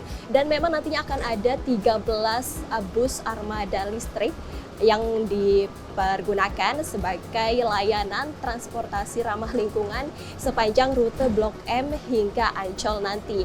Dan nantinya ini rute untuk jam operasional untuk rute Ancol sendiri akan beroperasi mulai pukul 5 pagi hingga pukul 22.00 waktu Indonesia Barat dan akan dikenakan tarif murah saja, hanya Rp3.500. Dan memang untuk pemberhentiannya sendiri nantinya rute dari Blok M ke Ancol ini akan melalui 11 pemberhentian. 10 diantaranya ini adalah halte BRT atau bus rapid transit, yang mana diantaranya adalah rute halte ASEAN, halte Kejaksaan Agung, halte Masjid Agung, halte Bundaran Senayan, halte Senayan Bank DKI, halte Gerbang Pemuda, halte Petamburan, halte Kemanggisan, halte J-Expo Kemayoran, dan juga halte Ancol. Nah, tadi saya naik dari halte Blok M, yang mana ini Anda bisa mengakses ya melalui rute koridor 1W jalur 5 di halte Blok M.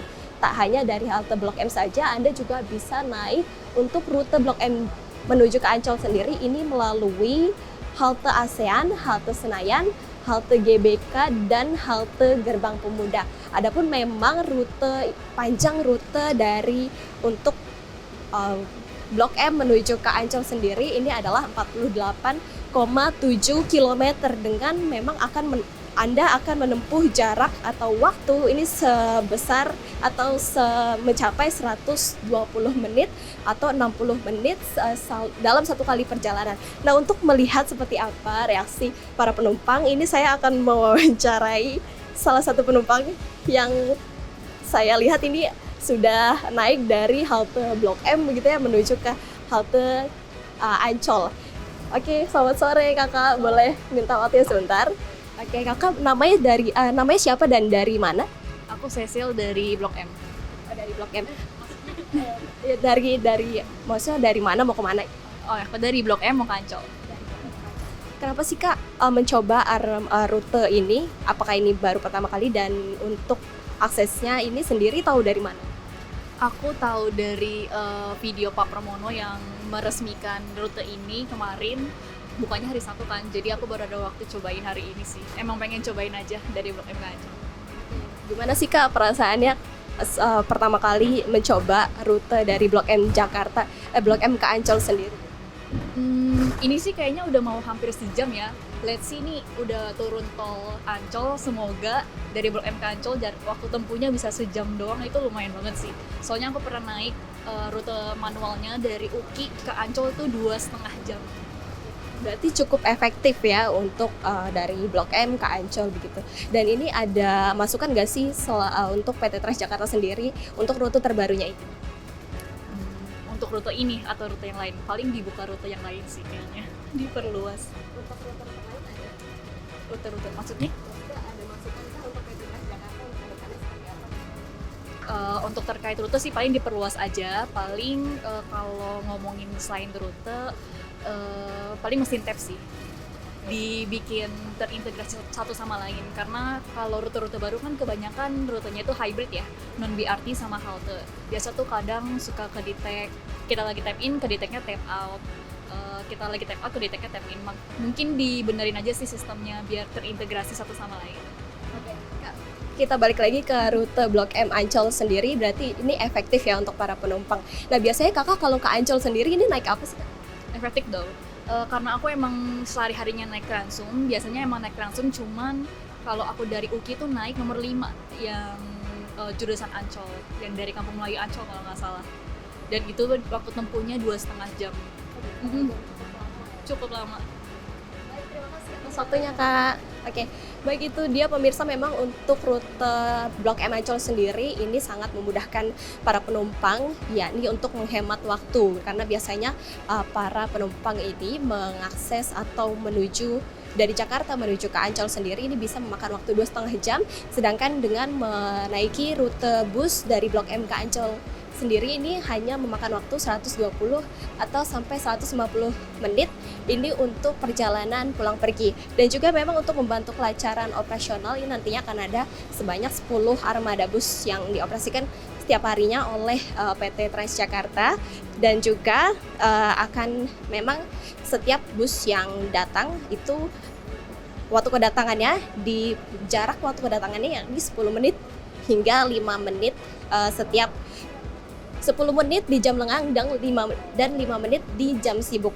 Dan untuk jadwal keberangkatan bus sendiri ini Anda bisa untuk lebih lengkapnya bisa mengakses di aplikasi dan juga di website PT Transjakarta. Sekian informasi kali ini dari Jakarta, Sri Dewi Andayani, Rona Bayu, Sinpo TV melaporkan.